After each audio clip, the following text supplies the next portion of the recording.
Okay, Dad, right, combination padlocks. These are all square padlocks, that one's yours. Now one of the main weaknesses of these is that you can't really see it in this light. Where's my little torch? Over there somewhere. Okay, so you can't really see it in this light, but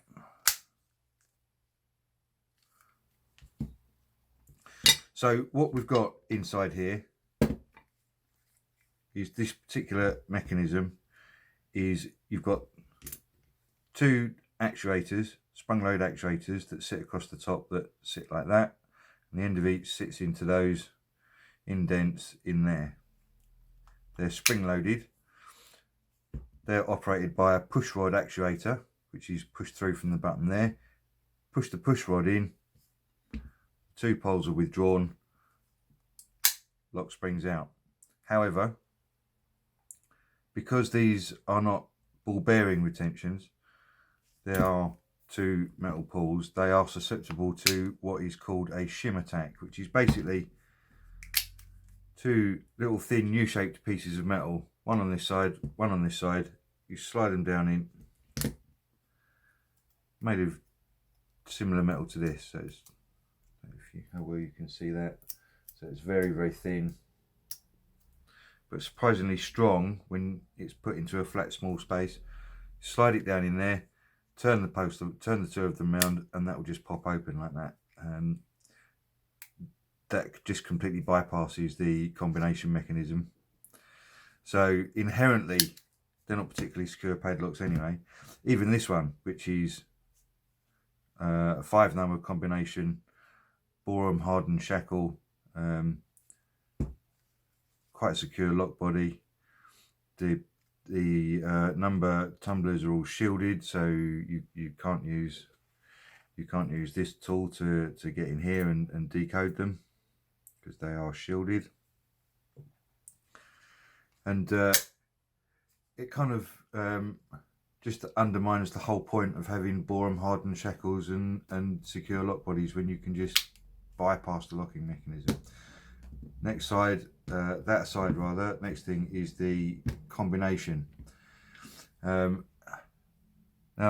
the way that these combination locks, this particular design of combination lock works is, obviously you've got the push rod, which is the actuator. On each of these number wheels there's two discs. You've got an inner wheel which has got a gate in it, and an outer wheel which is bound, it's concentrically bound around the inner wheel just purely by friction. So when you turn one wheel like that, you're actually turning both of them.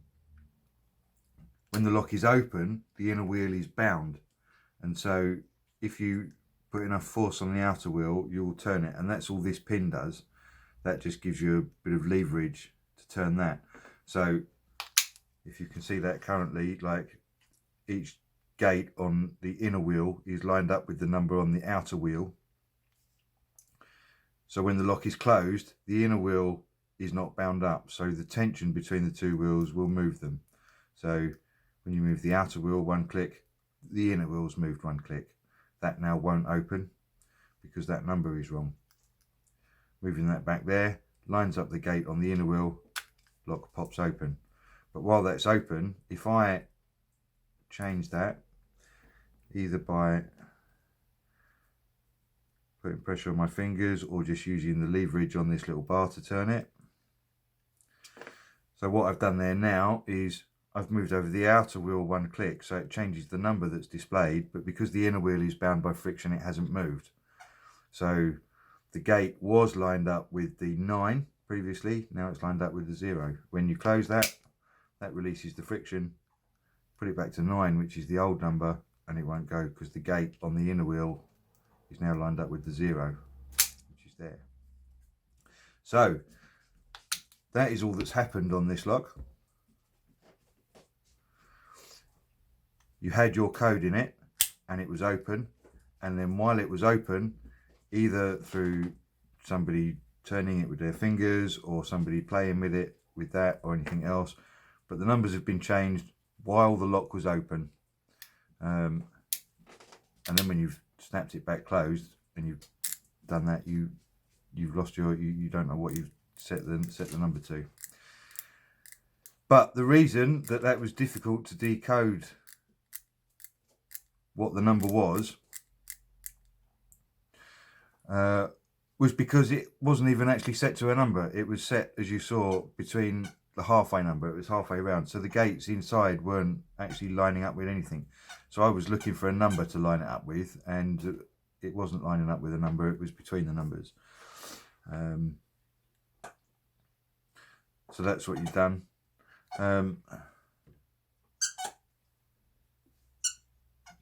Now that number is lined up correctly with the gate, the tension on the wheel, putting tension on the wheels with the actuator button will work more effectively. So that will actually be easier to decode once.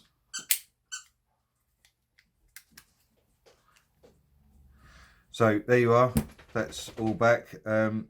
My advice, it's not a particularly secure padlock. That's taken me, what, 10, 15 minutes to open that. That took me, what, 15 minutes just to work that out. Oh, excuse me.